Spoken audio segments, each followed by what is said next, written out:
My name is Angela Samata. 11 years ago, I had an ordinary life with all the normal worries and dreams that we all have.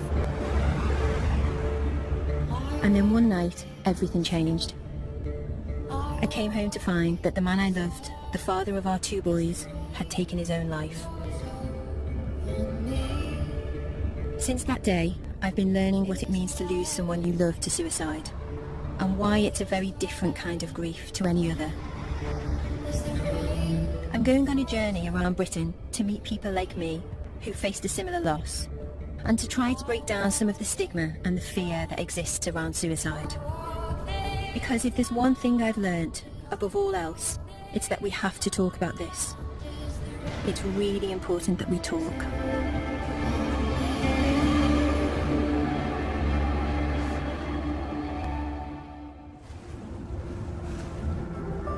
You may not know this, but there's around 6,000 suicides a year in the UK. And every year, there are thousands of people like me who are left behind. And we often feel isolated, as if we shouldn't really talk about what's happened. Luckily, I have a family for whom talking has never been a problem. Since my partner Mark died, every Sunday my mum Jenny comes round to my house in Birkenhead to cook lunch for the whole family. The more concerned she is about us, the more food we get.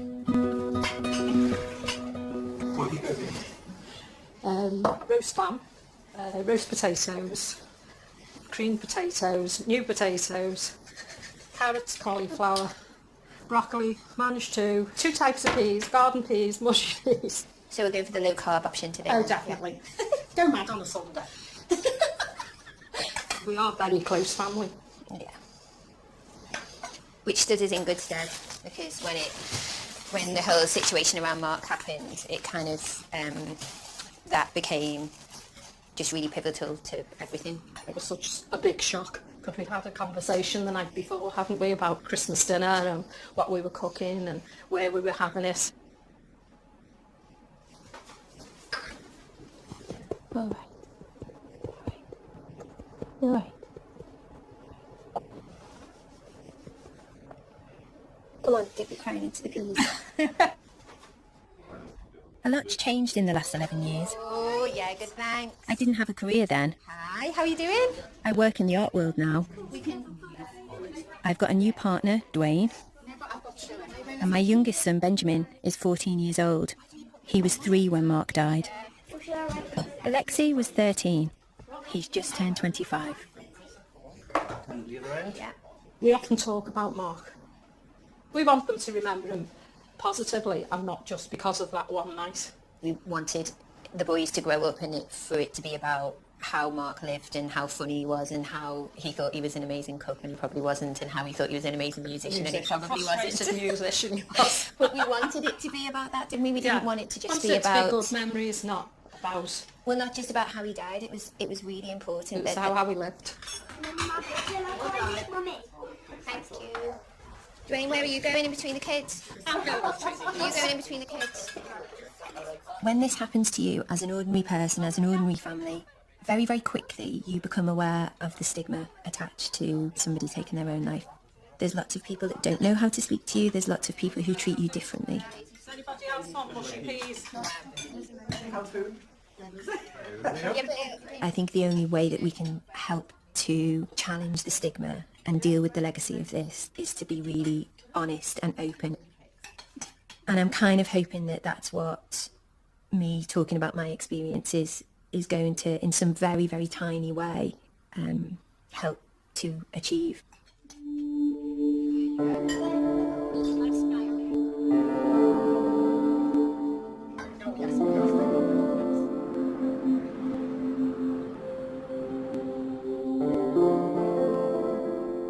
I think we were probably both 16 in this picture, and it was when we kind of not long started dating, and we thought it would be great to go on this day out to Southport, I think it was. You can see how young I am and how young he is. Me and Mark met when we were at school. I was 16 and he was only 15, and we went on a date, and his friends were saying to him, oh my God, you're going out with a sixth former, that's great. And my friends were saying to me, what are you doing with a fifth year? What are you doing? And it kind of went from there, really. He was great fun, he was quirky, he was interesting, he was dangerous. I was 18 when I had dyslexia. At that point, we kind of thought we knew it all, and actually you look back and we didn't know anything. We were kind of just muddling our way through.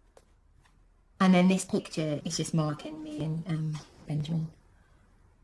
Benjamin was born when I was 29 and Mark was 28. I mean, now I look back and I think, was that time of excitement and kind of hope, really? Was that just a sticking plaster? So the relationship building up to Mark's death, I was feeling very restless. We'd always kind of managed to talk through things. So we talked about it a lot. We talked about the fact that I was feeling as if I was kind of almost claustrophobic. We decided that we were going to live separately for a little while. If I'd have realised the potential consequences of then what happened, maybe I wouldn't have said anything. Maybe I would have just continued things and kept quiet. Who knows? It's hindsight's a wonderful thing, isn't it?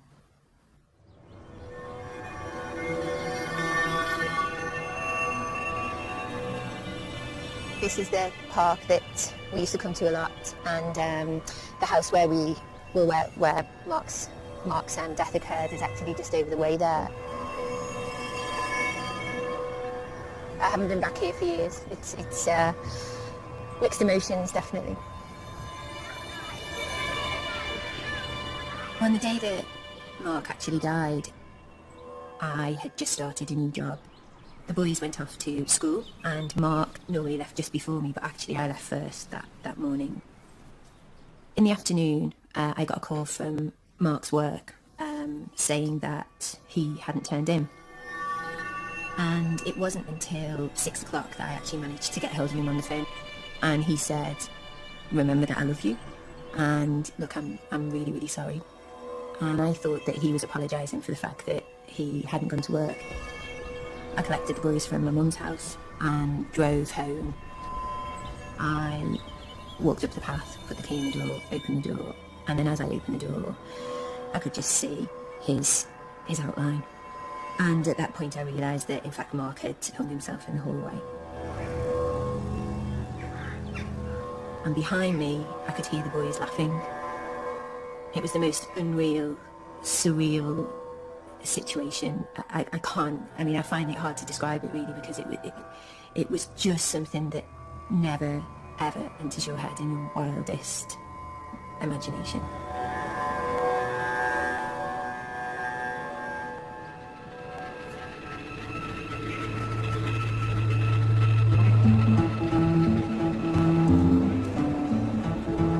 Mark's death was devastating for me, but as I've since discovered, it wasn't unusual. 4 out of every 5 people who take their own lives are male, and suicide is the biggest killer of men under 50 in Britain.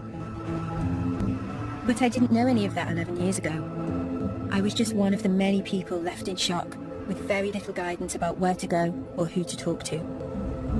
It wasn't until about 9 months after Mark died that one morning I woke up and I felt very disorientated. I felt as if I didn't know if I wanted to sit down or stand up or eat or drink, or just felt very, very disorientated. Fortunately, I found a support group known as SOBS. At first, when I saw the acronym of Survivors of Bereavement by Suicide, I genuinely didn't know what to expect. I think for me, when I lost my son, and I look back now, and they were very dark days, and I was just desperate for help in how to deal with the feelings, the emotions, the unanswered questions. And I get loads of support. I've got wonderful friends and family. But sometimes I think, do they really understand us? Do people understand? Because I think that death by suicide is horrendous, and it's worse than any other kind of death, I think. Well, I used the word a few years ago, but a tsunami of grief hits you. Yeah. You think you're doing all right, you're having an all right day. Yeah. And then wham. Yeah. And, Some of the people here have been coming to the support group for many years. Others, like Rebecca, are much more recently bereaved. I can't understand why my husband's left my children. And I see the pain in their faces. Yeah. I don't know, you can write a letter to your children and then take your life. How old are they? 14 and 18. How long has it been? 5 weeks. It's just very recent, isn't it? Yeah. I feel guilty in that I should have recognised that he was Yeah. in that dark place. And I feel that partly responsible for not perhaps understanding when he was a bit low, but I never thought he'd ever do this. My son, there were no signs whatsoever. No. As a mum, you question yourself, like, have I been a bad parent? Have I, what have I done that's, made him do this? But there were no signs. It was just like that. I remember going to the group. Losing someone in this way is a very specific type of bereavement. We experience emotions that are very specific to suicide. And it doesn't follow a natural pattern. There's no book that is going to say to you, you're going to go through this process, your grief is going to follow this path, and this is what you're going to experience at this time. It's literally that you can feel different emotions from hour to hour, from minute to minute sometimes. It is different. And that you can go for a little bit and you're all right, and then all of a sudden it smacks you again. What you're supposed to do is you stay in bed all day and just hope it's all going to go away. You feel like that? Because believe me, I do. And yesterday I thought to myself, what is the point? What is the point to all this? There's something about being bereaved by suicide and the fact that that person that you loved and that you knew, or you thought you knew, has taken their own life by their own hand. Coming to terms with that can be very, very difficult and can be a very long road. If my husband had had a heart attack, been murdered, knocked off his bike, although it would have been desperate, I could perhaps, it was out of his hands. But it's the thought that morning he got up, he made me a cup of tea in bed, he had his breakfast, he washed his dishes, he emptied the dishwasher, he drove to work, and 3 hours later he was dead. And that's what I find very, very hard to understand. Grief is unbelievable. I can't tell you how painful the grief. It's like you've ever lost your wallet, or something happens and you get a shock, your heart stops. That's it, but it's constant. And I want the world to stop, but it's not. It's carrying on, and that's it's very, very, very, very strange. When you openly talk about suicide, people are frightened of it, and that's not because people don't necessarily want to understand it. It's because for a long time those conversations haven't been happening. Sobs is just ordinary people who have been bereaved in the same way, who are willing to come along and share their experiences. We are trying in our small way to deal with the taboo of this subject. One of the questions that haunts you after suicide is why. Mark hadn't shown any obvious signs of depression, and like most people who take their own lives, he didn't leave a note. I've come to Glasgow University to meet Professor Rory O'Connor, one of the UK's leading experts on suicide, to see if he's got any answers for me. What a place to work. It's absolutely gorgeous. Great to meet you. Nice to meet you. So, we take a wee wander around. Yeah, great. For me, the big question after Mark died was, why did he take his life? Our research can never answer the question of why a particular individual. So, for example, we can't answer the question, sadly, why Mark took his own life. What we try and do is understand the common features of the suicidal mind. We speak to people who've tried to kill themselves. They try and understand the sort of factors which led up to why they attempted to end their own lives. And it's not a selfish act. Suicide is not a selfish act. It's an expression of unbearable pain. People take their own lives often not because they want to kill themselves, but because they want the pain to end. We talk about this constricted thinking, this tunnel vision, this tunnel logic, so that the person maybe is not necessarily looking outwardly distressed, but has decided themselves that for whatever set of reasons, and usually complex reasons, I'm going to kill myself. In a way, that's the end of their problems, because in their mind they find the solution. Professor O'Connor and his team have conducted tests with over 2,000 people who've attempted suicide.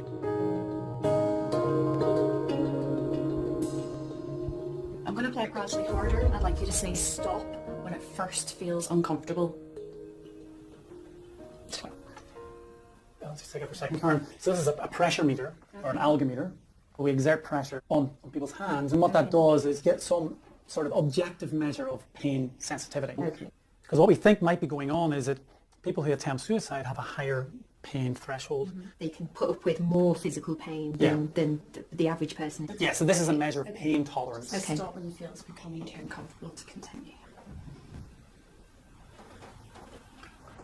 Stop. The pain threshold test is one of many conducted at the lab, from which Professor O'Connor has built up a picture of the common factors that can lead to suicide. But this is us trying to piece together the sort of pathway to suicide. How is it that some people develop suicidal thoughts and others don't? And so what we think is vitally important is if you're feeling defeated and humiliated and you feel that you can't escape from that, you feel trapped, you're much more likely to become suicidal. In particular, this sense of being trapped.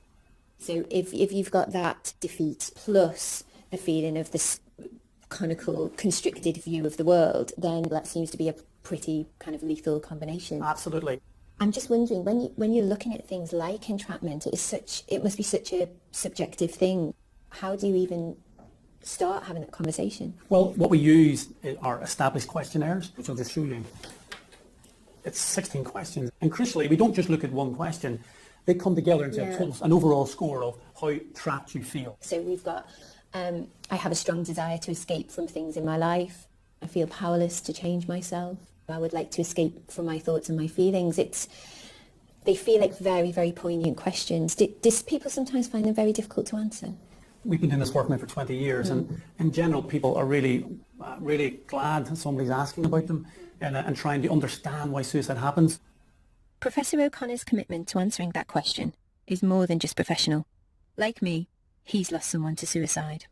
6 years ago, a very close friend of mine took her own life, and that really was just devastating, and particularly devastating because I've been working in this area for so long. I just felt such a failure that I'd let that person down, and that we were really, really close, and basically, why couldn't I have prevented her suicide? What it really highlights for me is, yes, as a researcher, I understand the importance of objectivity, but it's more personal now, really, really much more personal now.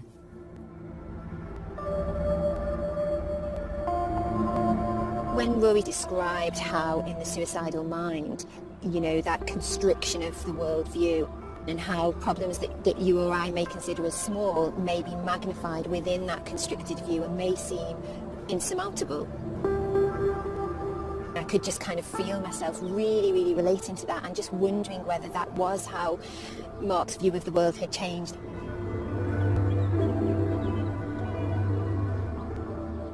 It's really got me thinking about it in a completely different way, in a way that I haven't thought about it in 11 years. For people like me, who've lost a partner to suicide, one of the biggest problems is how you explain what's happened to your children. This is a picture of Ben, and it's when he was about 2.5. And he's got his buggy here. He used to love pushing his buggy. Not a care in the world. Benjamin's questions used to be, why did Daddy die? So we had that question quite a lot. When is Daddy back? When is Daddy back? When is Daddy back? And he would say that over and over again, and I would then have to answer him each time saying, Daddy's not coming back, Benjamin. And then there's another picture here that's a little bit later. This was done in 2009. And then at about 5, I think it was, instead of saying to me, why did Daddy die? He said, how did Daddy die? So that one word completely changed the question. So I said to him, do you know when Mummy tells you that you can't tie a scarf around your neck tight? Why do I tell you that? And he said, because it'll stop me breathing. And I said, well, Daddy knew that if he tied something very, very, very, very tight, that it would stop him breathing and he would go to heaven. So that's what happened to Daddy. And he said, okay. I just remember that moment. It took me a few minutes to get myself together and be able to actually look at him. My fear for the boys was that although I always wanted to talk very openly about their father with them, I also didn't want it to become an option for them. So it continues to be a very, very fine line between having the conversation that I feel very strongly should happen, and yet not having the conversation to the point where it becomes so normalised that it becomes like an okay thing to consider.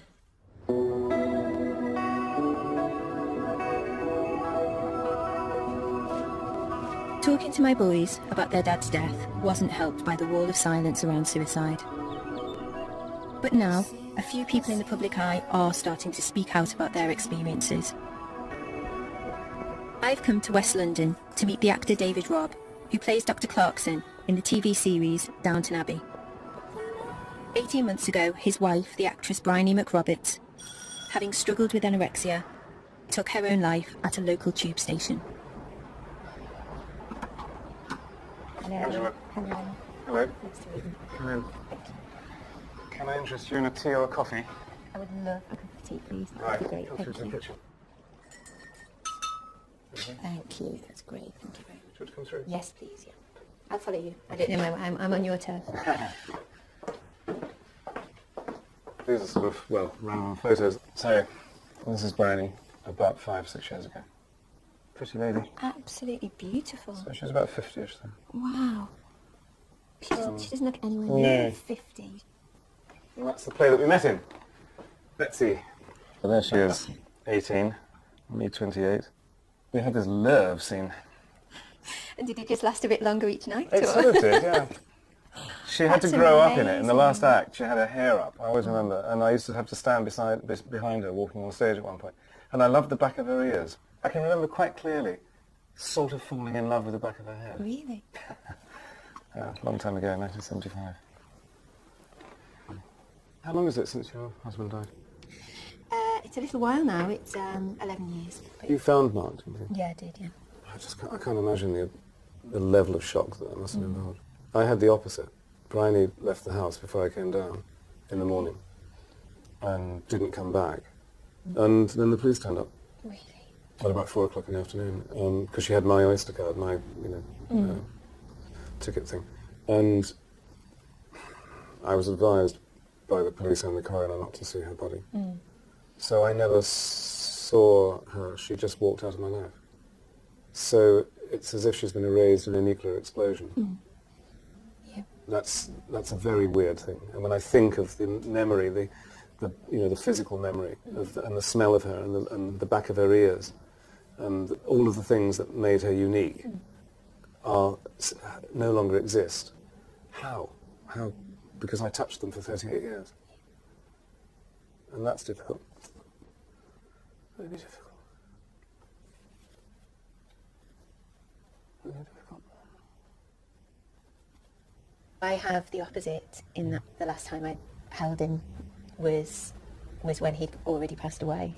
And so although my head can compute that it was, I know that it was very real and all of that, it still has that same surreal sense that you have. So it's small comfort. It must have been so difficult for you to go through such a private time so publicly. It exploded in the media. Yeah. Only for 24 hours, but it was huge. Yeah. And you suddenly realise that it wasn't just the people that you invited to the funeral that were going to pitch up. There were going to be hundreds of other people. Yeah. And in some ways that was rather magnificent. It was stupendous. And if she'd seen, everybody said, God, if she could see. Yeah. Yeah. I had a supermarket thing where a total stranger came up and said, I'm so sorry. I just want to say I've always used to see you and your wife in here on a Saturday morning, and I know what happened. I'm just so terribly sorry. Well, that's very touching as well. Yeah, of course it is. For me, 18 months was a really difficult time because it felt as if everyone else's life was carrying on. Well, everybody else And I gets think used to that's it. what I found. And they I should, found difficult. because it's quite right that people are getting on and not forgetting, but it falls into some kind of perspective. But it's not really falling into perspective for me. Yeah. You kind of think, so who was this person that I was with? Because she wouldn't have done that. And I don't think there's any real coming to terms with that. You just have to somehow live with it. Tell me it gets better. Yeah, I can absolutely promise you that it gets Really? better. Yeah, absolutely. I've lost the person who was a rock for me. And in terms of taste and being a homemaker and a brilliant partner and a glamorous woman.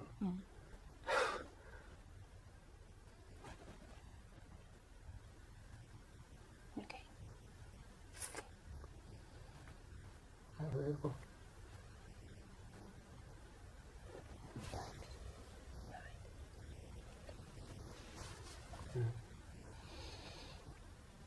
So it goes round and round, doesn't it?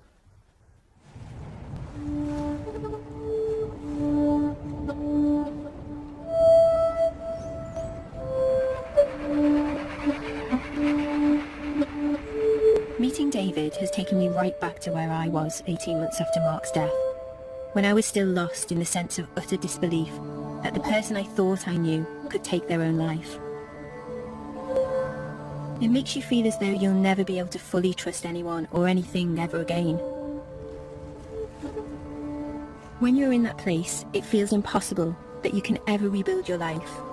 But my experience is that you can, if you can talk about it.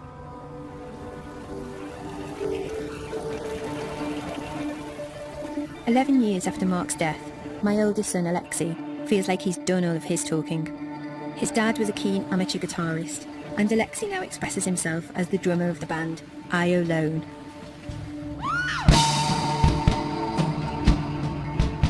His brother Benjamin and I, of course, are his biggest fans.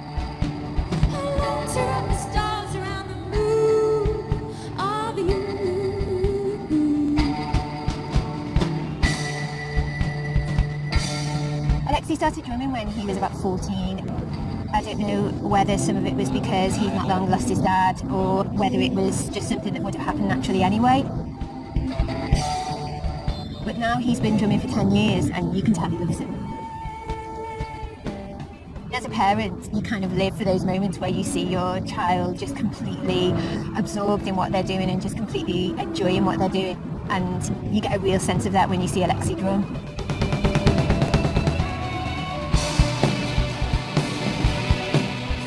When he first started playing gigs, it was really, really difficult because when I used to go and watch him play, and it's kind of still the case now really, you do kind of wish every time he's on stage that his dad could see what he was doing really, because I think he'd be so proud of him.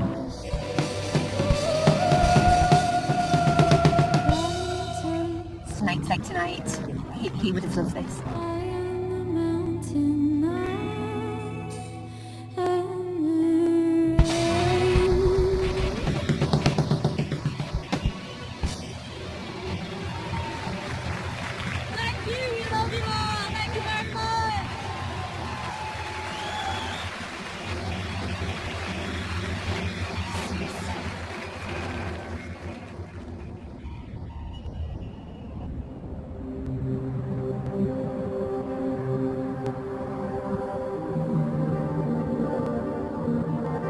I understand now that there was a part of Mark that couldn't share how he was really feeling with us, his family.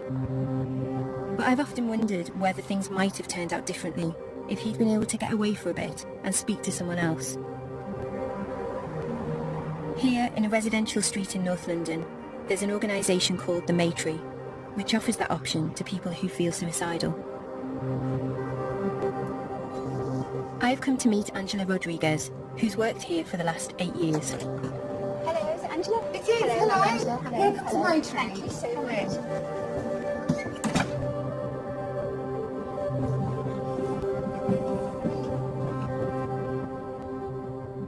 So, Angela, when people come here, what are they coming here for? Because it's quite a special place, isn't it? It is. A lot of our callers will have been Googling ways to kill themselves. Really? Yeah. We pop up at the top of the page and then they see Matry and they'll have a read and they then have a think about it, then they'll call us. And is Matry a one-off? Or is it, are there other Matrys around the country, No. or is this the only one? No, this is the only one so far. What we do, we offer a safe space. We work with suicide. This is where you can come in and be honest without that fear of feeling judged or upsetting anyone. After an initial assessment, Matry offers its guests a 5-day residential break from the pressures of everyday life. So on this floor we've got 2 bedrooms and a bathroom, and this is one of our newly decorated rooms. So they're spacious and they're airy. Wow. This is lovely. And as you can see, we've got nurse alarms for people that have, if anyone has difficulty in the night, they press that. So they're designed with, with safety again. You'll notice that the curtain pole... These are collapsible, aren't they? Yeah. So I noticed that as soon as I walked in.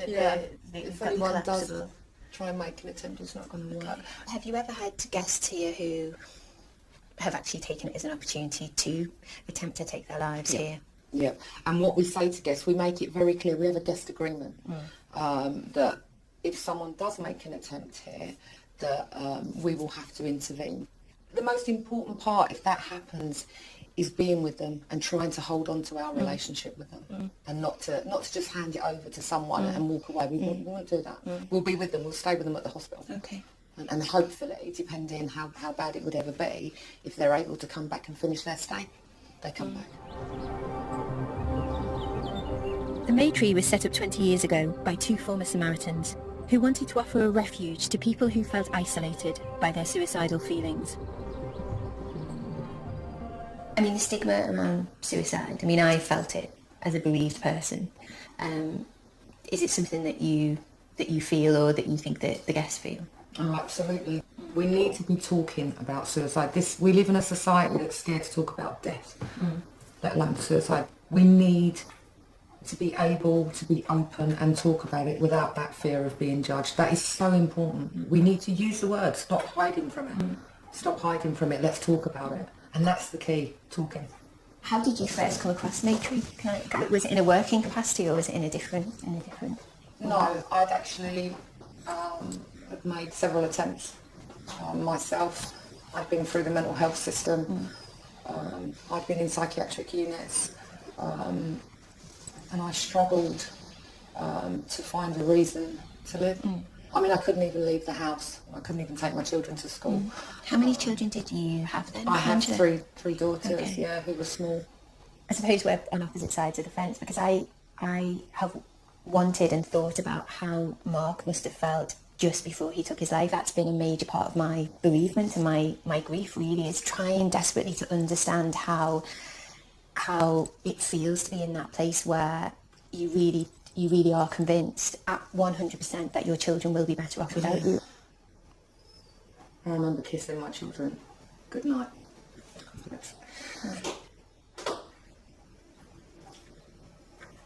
Sorry. Okay. And just thinking that they would be better off. That they would not have to watch their mother. Not cope. You are in a box.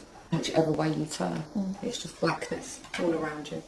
It's almost like being in, I remember time thinking, no, come on, there must be a way. And it's like being in treacle. You cannot move, you're rooted, and the world's just whizzing past you.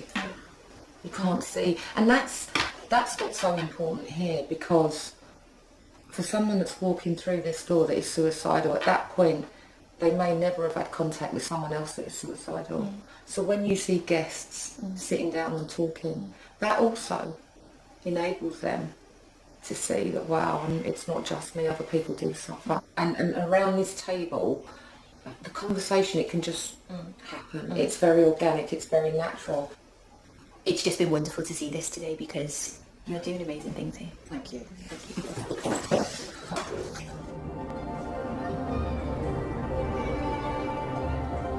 Almost all of Maytree's guests say that they suffer fewer suicidal thoughts and attempts after staying here. Which makes you wonder why, when suicide is such a big problem, this is the only house of its kind in the UK. Hindsight is a wonderful thing, but I just wish that if Mark had known about somewhere like Maytree, that maybe he could have just come somewhere like this for a few days.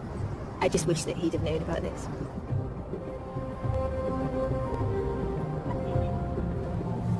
If the stigma around suicide can make it difficult for adults to talk about it, imagine what it's like being a child.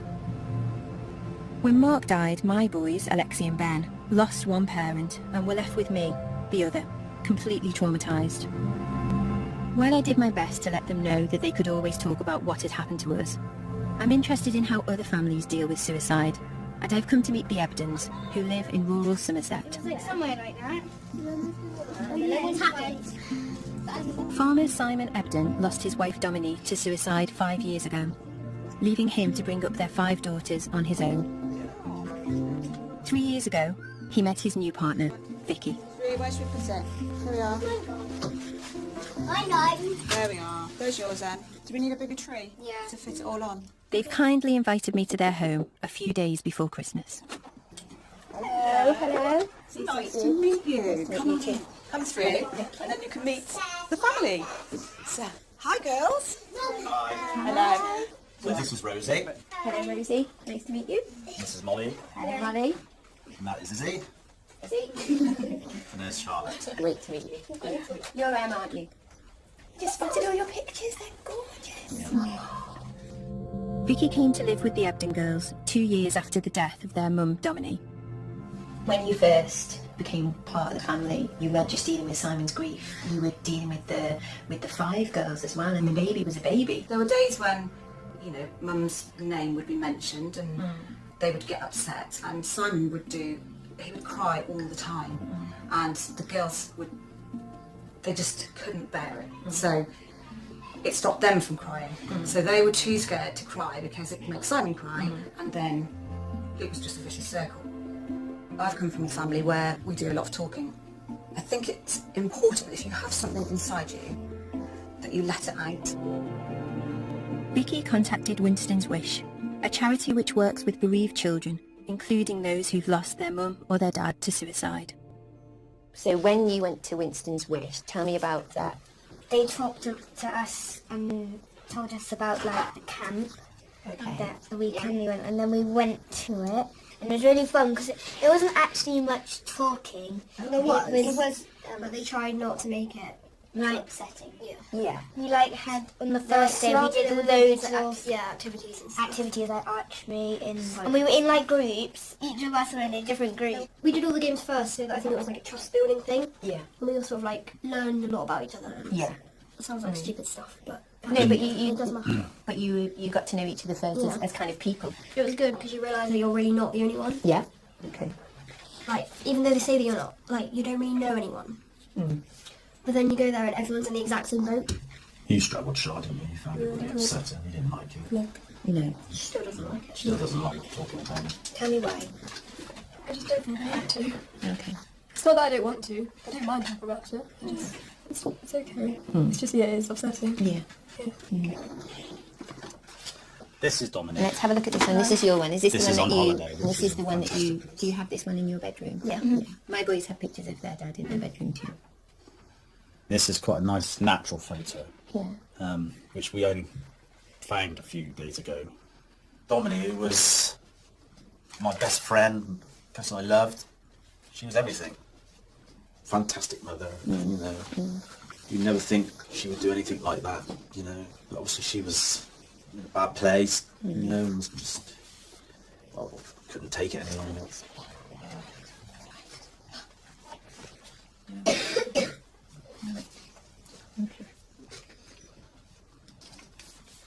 It's very sad. There are days when it's actually really difficult, but they are coming through it, and maybe they won't ever get over it. I don't think you can't get over something like that, but you can adjust and you can learn to live and live alongside what's happened, and that's kind of what I wanted for them. I just think from everything that I've heard today, the fact that you came into the family and enabled those conversations to happen, I think is probably the greatest gift that you could have given any of those 5 girls. Did you get those? No. And where's Rosie's? Lovely. But it all looks beautiful, doesn't it? Yeah, really. That's all right though, Anne. Can you take us back to you?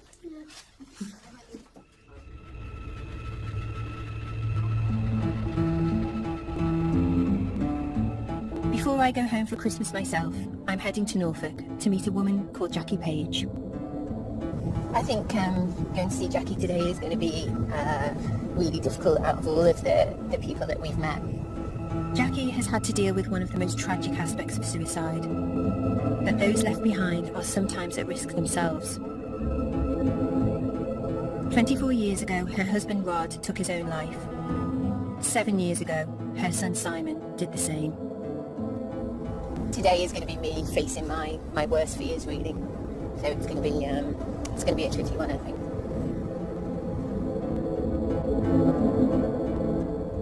That was Simon when he was probably about 3 or 4 there in the snow with his rabbit, bless him. That was on holiday in Cornwall with Katie. And that was graduation day. We just asked someone if they'd take a photograph. That was 2001, so it was 6 years later, almost to the day that he died. Yeah. Wow. You lost your husband Rod. He took his own life? In 1990. In 1990. It was very, very hard when he died. I was left with 2 small children, an 8-year-old and a 10-year-old. Simon asked me a lot of questions about how Rod died, but those were questions that he asked me a lot when he was much older. I would say when he was in probably his early 20s. And I've regretted at times actually telling him, because, you know, he said, how did Dad die, Mum? And obviously Rod hung himself. And I think, was I too open? Did I, you know? But as a parent, I've always been honest with them and open in that way. He went down to London. He wanted to go into finance. And then his troubles began, really. He'd ring me virtually every day. He'd got anxiety and stress with the job, and he started to become ill. But anyway, he came home, and even though he was so ill, we had 6 amazing months, really. And I'm grateful that I had those 6 months with him. The day that Simon died, I came home, I walked in the house, and his boots were by the door, and I sort of, the light was on at the bottom of the stairs, and I just, he was there, and at the top of the stairs. I just went absolutely hysterical, and I remember holding him. It was just horrendous, absolutely horrendous. I mean, for me, listening to you now, it is, I knew today was going to be difficult. Because... Are you all right? Yeah. My worst fear is that, you know, one of the boys would do the same thing. It really is my worst fear.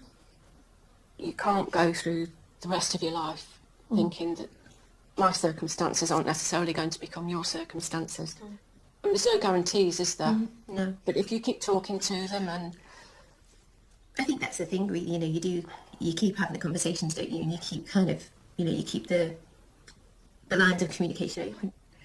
Yeah. And so, where are you at now? Where am I at now? Yeah. I'm at acceptance with it. I don't want to accept it, but I can't change it. And I think when I got to about 2.5 years after Simon's death, I reached it. I used to go to his grave every day, but then I got to a stage when I was thinking about moving to Norfolk, and I just thought, you can't continue like this, you've got to change. And Norfolk's been a turning point for me. Really? I love it down here.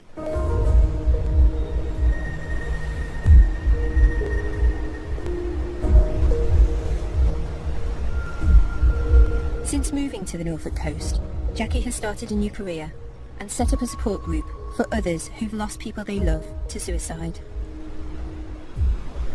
What did you hope to gain by moving here, Jackie? Peace of mind, I think. Time for myself, some reflection time. It's been a turning point, really. I love the place. I'm home now. Yeah. I mean, it's so beautiful here, I can definitely see why. And I mean, life isn't wonderful all the time, is it? Nobody's is, but everything since I've been here has gone right. For me personally, it's been a healer, really. Yeah.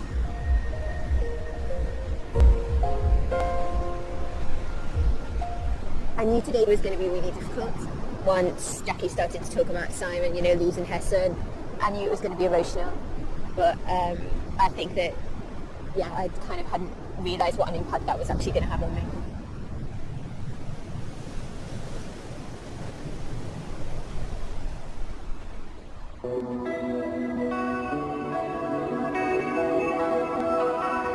Before going home to see my boys, there's someone I'm keen to catch up with. I've been thinking a lot about Rebecca, who I met at the Liverpool support group. It's only 10 weeks since her husband Andy died. After any suspected suicide, there has to be a public inquest, and the one into Andy's death took place yesterday, just before Christmas. That's in Turkey just before he died, actually, about a month before. And then that's one of us at a charity ball a few years ago. You look amazing. Oh, well, yeah. Absolutely amazing. Have your hair done. That's the one with sugar, yeah. It's so lovely to see you again after I met you in the support group. And yesterday was the inquest. A particularly difficult day. I was a little bit disappointed that it went ahead with only being 3 days before Christmas. Yeah. I asked if it would be postponed because the children are on holiday from school.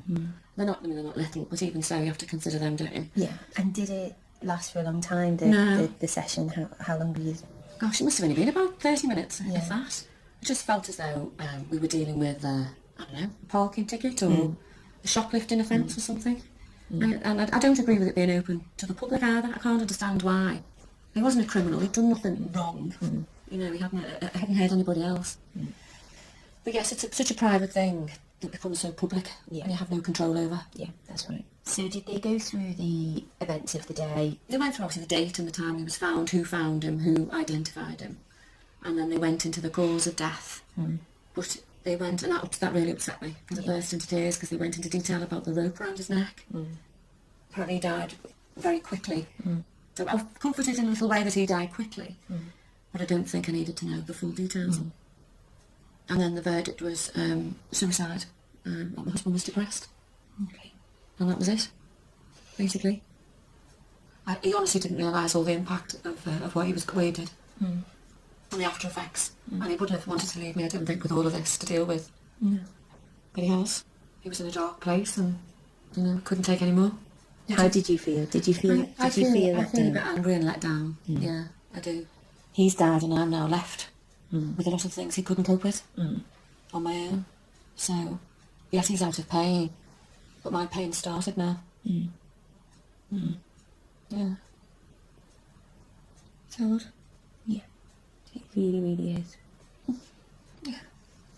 Sorry. No, it's all right. And how do the boys grow up, you know? How do they form relationships? That worries me as well. You know, I always say that things happen in a child's life affect them when they get older, don't they? And that's what worries me, when they grow up. I think that is, for me, you've kind of just hit the nail on the head, really. For me, that is the most difficult part of the legacy of this, really, is we share the same fear, you know. I mean, I have to say, Rebecca, you strike me as somebody who is just incredibly strong. I mean, the fact that we're sitting here having a conversation today and it's the day after the inquest and it's only 10 weeks since you lost your husband. My GP wants me to go in on the 5th of January with a 5-year plan.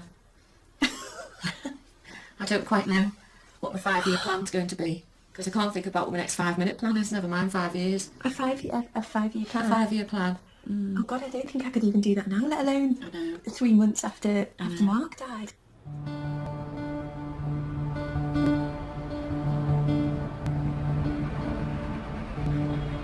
I've made it home to Birkenhead for Christmas.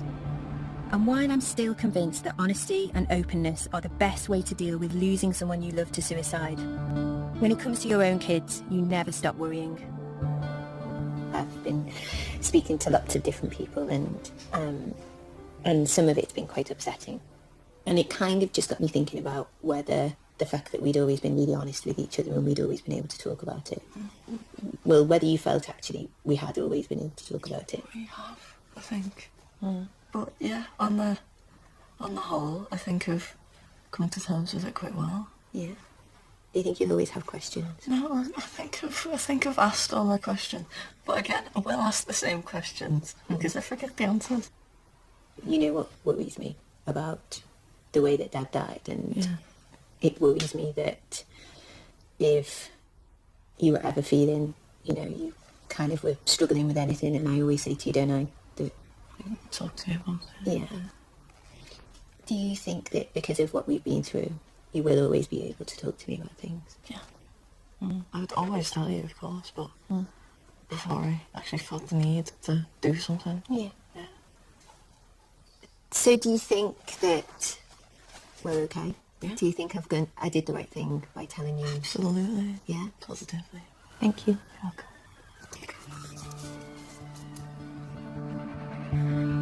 We're not having Sunday lunch this week because it's Christmas, but my mum's organised a Christmas Eve tea. We've got some of Mrs. Bishop's delightful caramel cupcakes. And as usual, there's enough to feed an army. Ham, cranberry stuffing on plain ham and tomato and some plain turkey. There you go. Mark's death was the worst thing that's ever happened to us as a family. But 11 years on, like Benjamin, I think we're doing okay.